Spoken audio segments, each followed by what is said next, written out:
Alright, so let's adapt the get method so that it can start taking in params as well. So we will make a request to this Twitter endpoint here, users by right there, and it has a required usernames parameter, which is a comma separated list of a Twitter usernames handle. So what that would look like if I did a curl request would be something like this.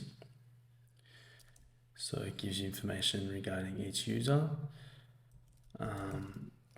So I've written a spec here, context with default headers and per request params. So let's test that out. So we get unknown keyword params. So let's go over to the get method and define a params keyword. Cool, run it again. So server responded with code 400 bad request. That's because we're making the request here, but there's no params with it. So we better actually make use of these params keyword argument.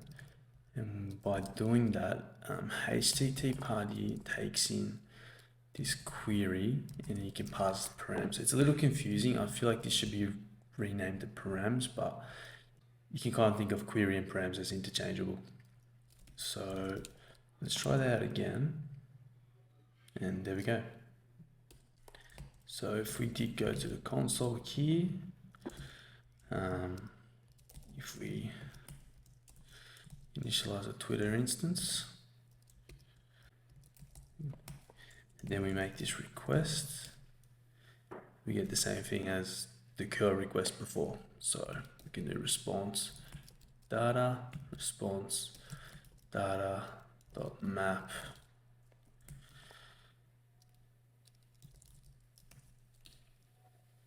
Beautiful.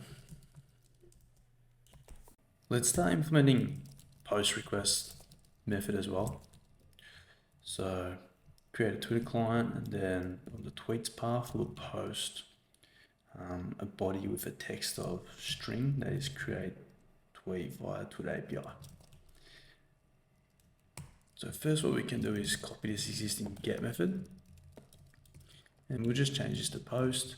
Likewise here, because a lot of the headers and the params logic doesn't really change too much. So let's run that now.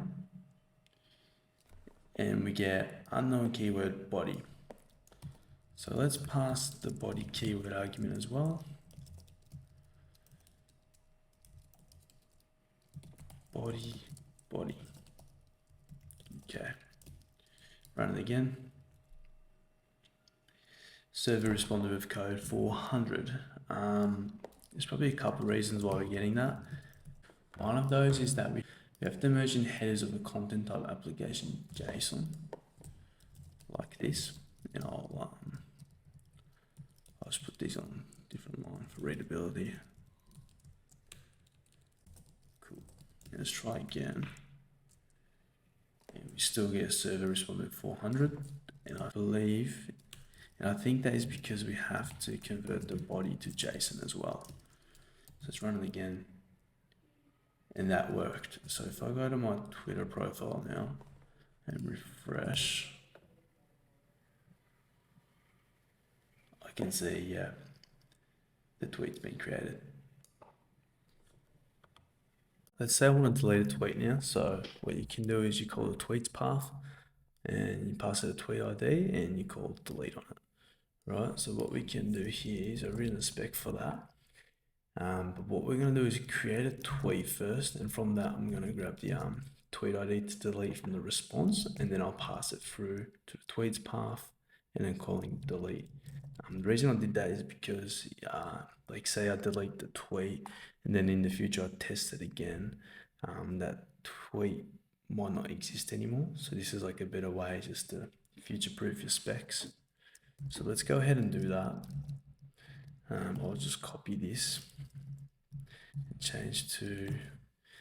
and change word to delete to delete. I think that should just work. Yep, and that works. So now we can delete tweets as well. Right. Now, you might notice there's a lot of repetition going on here amongst these request methods. So let's extract that into a method called make request. And what I like to do is just copy all this code here first. And we can adjust it so it's more dynamic. So it just accepts a method. So let's make the request up here.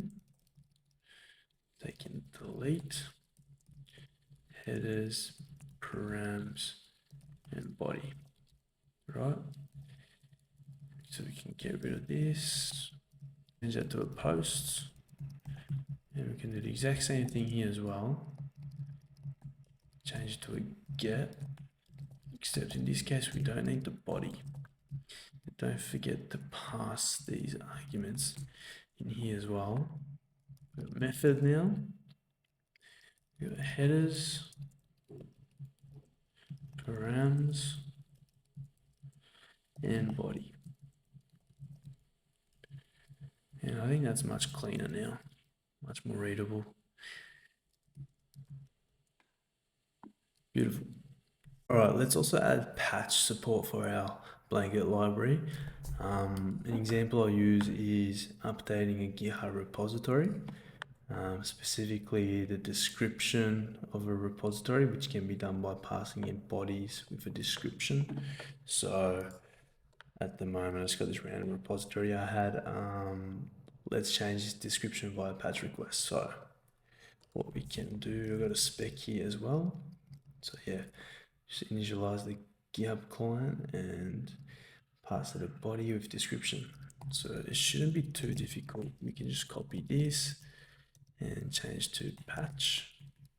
Same here. Run the test.